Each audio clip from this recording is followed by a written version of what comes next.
some of my girls took my recorder and went to a press conference. You all apparently are, very caught up in the Tsunami Song situation.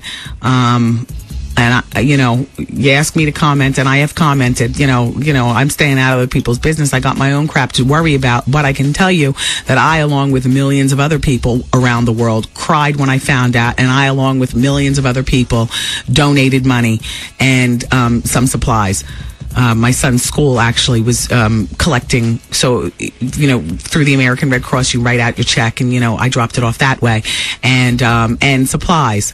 Which it wasn't until after I dropped off my supplies. I saw all the supplies going overseas, and they were just like sitting in warehouses and stuff like that. And they said the money was the best thing. So after I dropped off the supplies, I ended up, going back to write a check. And I am down for freedom of speech, but they're just some things that go unsaid that you don't, Anyway, so the girls were up early and hit number 2.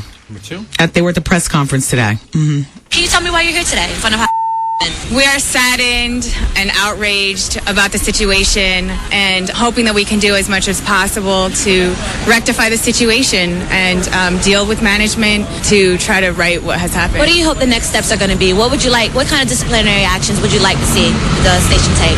I mean, obviously, I want her fired. I also think it's a bigger issue with management and what was condoned.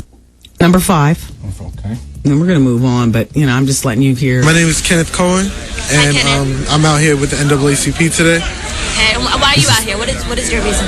It was insensitive to write the song, but executives, they could have shut her down at the beginning stages after the song was written and said, we don't think you should do this, but they let it go on the air. All right, hit number 3. Number 3. Let me ask you something. Do you think the morning show and the station was sincere with their apology? Well, I think everybody is sorry after they get busted, but they're not sorry about what they did. They're sorry about the consequences of getting busted. They had a long time to be sorry before the public started crying out about it, but they kept playing it day after day until their backs were up against the wall, so it doesn't seem like they're sorry to me. So I hope this is the beginning of a movement of moving away from that kind of radio. Number 6.